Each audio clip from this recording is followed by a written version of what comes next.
Jonas nelaimingasis arba nulėmimas.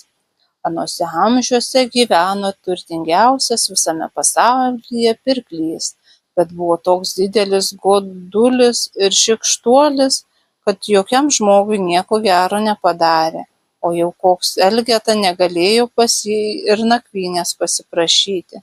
Sirgo to pirklio teta. Tai ir ta gulėjo tvarte su gyvuliais. Vieną vakarą atėjo du tokie žili seneliai ir prašosi nakvynės. Nenori jų priimti, sako senelis, kur mes dabar naktį pasidėsim, kas mus priims, jei tu nepriimsi.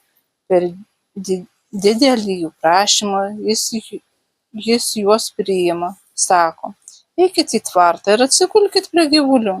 O ten ir toji teta gulėjo, klauso ji, vidurnaktį šnekasi tie du senukai.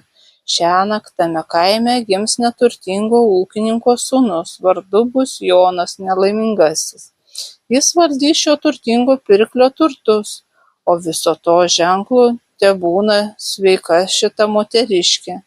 Ir senukai pranyko jai iš akių. Moteriškė tuoj pasijuto sveika, atėjo pas pirklį ir jam viską pranešė pridurdama. O dėl ženklo jie mane pagydė. Ir dabar aš esu visiškai sveika. Tas pirklys pamatęs ją sveiką vaikščiojant, nusistebėjęs sako, kokie ten galėjo būti tie senukai. Po kelių dienų važiuoja kunigu pasiklausti, ar nepakrikštijo kokio tai tėvo vaiko. Kunigas sako, gimė jam sūnus ir aš jam praminiau vardą Jonas nelaimingasis, bet jis dar nepakrikštytas. Tėvas neturtingas, negauna krikšto tėvų. Pirklys sako, aš būsiu jam krikšto tėvas. Tuoj vaiką pakrikštijo ir krikšto tėvas iškėlė didelės vaišes. Po vaišių sako pirklys, kūmai, duok man tą vaiką, aš jau užauginsiu, išmokysiu. Ir jis bus šviesus žmogus, o pas tave jam bus tik vieni vargai. Tėvas jam nieko nesako. Matyt, kad tu taip nenori man jį duoti, čia tau 1000 rublių savo reikalams, o vaiką duok man auginti. Tėvas, kai gavo 1000 rublių, atidavė pirkliui vaiką. Pirklys suvyniojo tą vaiką į šiltus kailinius ir važiuoja namo. O buvo žiemos metas, bevažiuodami privažiavo netoli kelio tokią duobę. Pirklys ištraukė vaiką iš kailinių, padavė savo tarnui ir sako, nunešk ir įmesk į tą duobę. Tas pagriebė vaiką už kojų, nunešęs įmetė į duobę. Na dabar tegul jisai naudoja mano turtus. Prasijuokęs, pasakė pirklys ir ramiai parvažiavo namo. Kitą dieną važiavo pas tą turtuolį kiti pirkliai. Vežė jam 12 000 skolą. Atvažiavę ties ta duobė girdi, kad vaikas verkia. Jie nuėjo prie duobės, žiūri, viduržemį prižėlę, toje duobėje žalių gėlių, o vaikas žaidžia tomis gėlėmis. Paėmė jie tą vaiką ir nusivežė pas pirklį. Pirklys klausė, kokį jūs čia turit vaiką?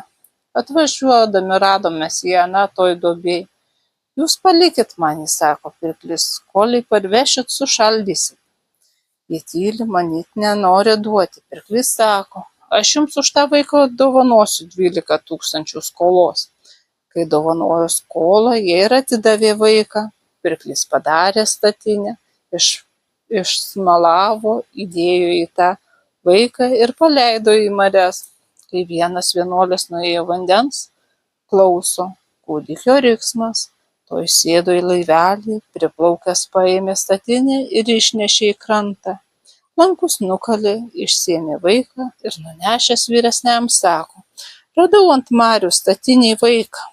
Vyresnysis sako, tą vaiką aš pakrikštysiu Jonu. Pakrikštijo ir pramanė jį Jonu nelaiminguoju. Vaikas augo tame vienuolyne, išmoko skaityti ir rašyti. Užaugo jau 18 metų ir vienuoliai pavedė jam laivininkystės reikalus. Vieną sykį atvažiavo į vienuolyną tas pats pirklys. Žiūri, vaikščiojo toks dailus jaunas vyras.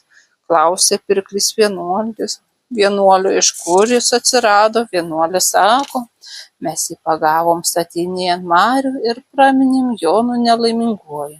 Kiek metų, kaip jis pas jus gyvena? Jau bus 18. Kaip tik tinka, jis jį paleido ant marių prieš 18 metų. Pirklys jau persigando. Na, sako vienas sau, jau man bus bloga, aš negaliu jo nužudyti, sako pirklys. Leiskit jį pas mane, aš jį padarysiu savo turtų prižiūrėtoju. Vyresnysis tyli, pirklys mato, jei jau tyli, tai nenori duoti. Sako, aš duosiu vienuolynui 25 000, tik kad leiskit jį pas mane. Kai gavo pinigus, tai jau leidžia, o tas pirklys parašė laišką savo žmonai, kai tik vaikinas ateis su laišku, tuoj nusiųsti jį į muilo fabriką ir ten suvirinti jį karštų taukų katile. Užantspaudavęs padavė jam laišką ir liepė nunešti jo žmonai, sakydamas, o aš važiuosiu už marių su reikalais. Tas vaikinas paėmė laišką, iškeliavo, beidamas sutiko tokį žilą senuką, klausė senukas, kur eini, vaikeli? Einu su laišku pirklio žmonai. Parodyk man tą laišką. Parodė jam laišką, tas atplėšė, sako, na, skaityk. Jonas perskaitęs išsigando, sako, ką aš tam žmogui padariau, kad jis mane taip mirtin siunčia. Sako tas senukas, tai nieko, ten viskas bus gerai. Tas senukas pūstelėjo, tapo kitaip parašytas laiškas ir to pirklio antspaudas vėl sveikas. Dabar, sako senelis, gali keliauti, ten sau laimę atrasi. Atėjęs padavė laišką pirklienei, kuri tuoj tą laišką perskaitė ir pasišaukusi dukterį sako jai, skaityk, ką tėvas rašo. Kuo greičiausiai tave su šiuo vaikinu apvesdinti. Jis buvo dailus vaikinas ir jie tuoj susituokė. Po kelių dienų gauna žinią, kad pirklys jau parkeliauja. Išeina duktė ir žentas prie plaukoje jo pasitikti. Kai tik tėvas pamatė, kad jis gyvas, o dar ir žentas, pradėjo šaukti žmonai, kaip tu galėjai drįsti mūsų dukterį su juo apvesdinti. Čia tai ne mano valia, bet tavo. Jis atnešė tavo ranka rašytą laišką, perskaitė pirklys laišką ir sako, kažin ką aš ten prirašiau. Jau nėra jam kas daryti, parėjo namo, gerai palėbavo, o po kelių dienų sako žentui, še tau laiškas, nešk į 30 karalystę pas karalių žaltį ir parnešk man iš jo mokesčius už 12 metų. Be to, pasiklausk jo apie 12 mano pražuvusių laivų. Jonas nelaimingasis prisidėjo krepšį sausainių, atsisveikino su žmona ir išėjo. Ėjo, priėjo tokį didelį ąžuolą. Prašnekėjo ąžuolas, kur eini, Jonai nelaimingasis? Į 30 karalystę pas karalių žaltį atimti mokestį už 12 metų. Aš jau čia stoviu 300 metų. Kai tu tenai nueisi, paklausk jo, ar dar ilgai man čia reikės stovėti. Gerai, paklausiu. Ėjo toliau, priėjo plačią upę, tuoj sėdo į keltą ir persikėlė per upę. Kai persikėlė, klausė kelėjas, kur tu eini, Jonai nelaimingasis? Einu į 30 karalystę pas karalių žaltį atimti mokestį už 12 metų. Kai tu tenai nueisi, pasiklausk apie mane.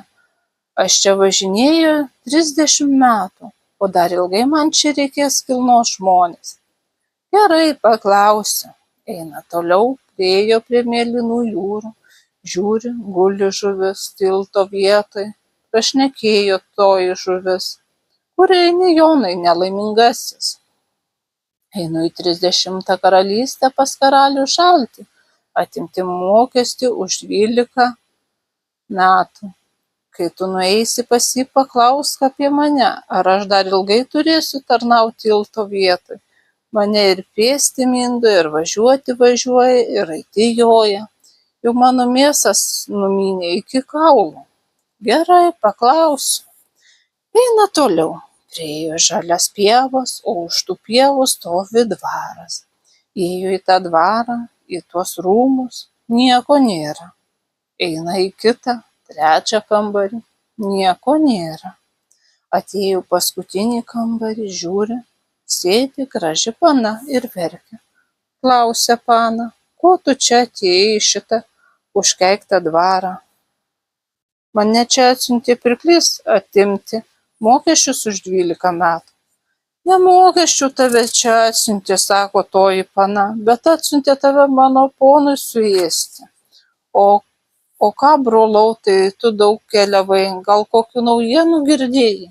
Jis tai panai papasakojo ir apie tą ąžuolą, ir apie kėlėją, ir apie tą žuvį. Pana sako, gerai, gal aš iš slibino išklausiu. Jiems ten besikalbant pakilo didelis vėjas, sudrebėjo visas dvaras, sako jam pana, jau parlėkė žaltys, kur aš tave paslėpsiu. Paslėpė jį po lovą ir sako, tik gerai klausykis, ką mudu su Žalčiu kalbėsime. Vos tik spėjo jį paslėpti, tuoj atėjo į kambarį žaltys, pauostė ir klausė, kodėl čia dvokia žmogiena? Pana jam sako, kur čia dvoks? Tu lakstai po žmones, juos gaudai ir ėdi, tai tau ir čia dvokia. Žaltis atsisėdo ir sako, aš šiandien taip nuilsęs, paieškok man galvą. Tuoj pana pradėjo jam ieškoti galvą ir sako, kokį aš nuostabų sapną šiąnakt sapnavau. Rodėsi man, kad aš keliavau ir radau stovintį ąžuolą. Ąžuolas klausė, stoviu čia toje vietoje jau 300 metų, ar dar ilgai reikės man čia stovėti? Jei atsirastų toks, kuris priėjęs prie jo spirtų iš saulės užtekėjimo pusės, tai tas ąžuolas pavirstų ir galėtų iš po jo šaknų išimti didesnius turtus, jeigu turi turtingiausias pasaulio pirklys. Toliau jį kalba. Rodės man vėl sapne, kad priėjau prie tokio plačios upės. Tai pervežėjas klausė manęs, ar dar ilgai jam reikės kilnoti žmones. Visai neilgai tai reikėtų, jeigu jis žinotų, kai tik kas pirmas ten sėstų, pasodintų jį į savo vietą, pavartytų keletą nuo kranto, pats nušoktų ir jam daugiau nereikėtų kilnoti. Nuvarytų keltą nuo kranto, pats nušoktų ir jam daugiau nereikėtų kilnoti. O dar, sako pana, rodėsi, priėjau prie mėlynų jūrų, radau skersai jūras gulinčią žuvį ir tarnaujančią tilto vietoj. Klausė ji mane, ar dar ilgai reikės jai ten gulėti, kad jis žinotų, tai išspjautų tuos 12 turtingojo pirklio laivų, kuriuos ji turi prarijusi, ir tuoj galėtų laisva nuplaukti, ir jos mėsos vėl ataugtų. Dar tiek pabuvę žaltys išlėkė, o pana jam sako, tu dabar viską girdėjai, kai pereisi per jūras toli nuo kranto, atsistojęs tai žuviai pasakyk, o kėlėjui tik tada pasakyk, kai perkels tave per upę. Padėkojęs tai panai, iškeliavo atgal, atėjo prie jūrų, perėjo per jūras, gerokai atsitolino nuo kranto ir sako žuviai, išpjauk tuos 12 turtingojo pirklio laivų, galėsi vėl eiti į vandenis ir ataugs tau mėsa. Kai tik jis taip ištarė, tuoj žuvis išspjovė tuos 12 laivų ir pati metėsi į vandenį, taip smarkiai, kad vanduo išsiliejo iš krantų.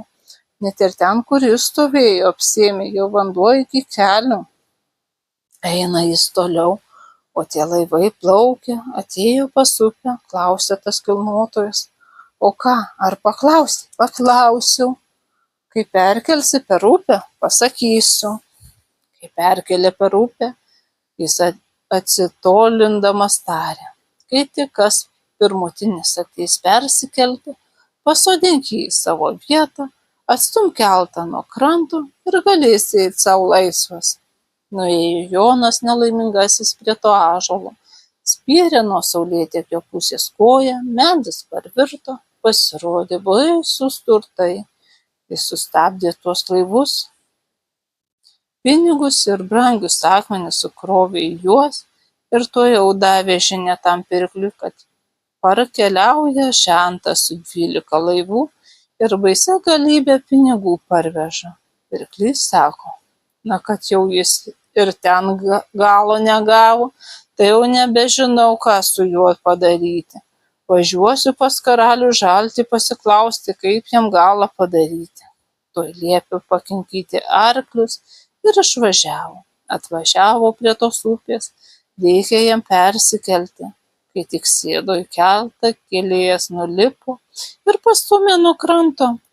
Ir liko ten žmonės kilnoti. Jeigu dar gyvas, tai iki šiol žmonės kilnoja.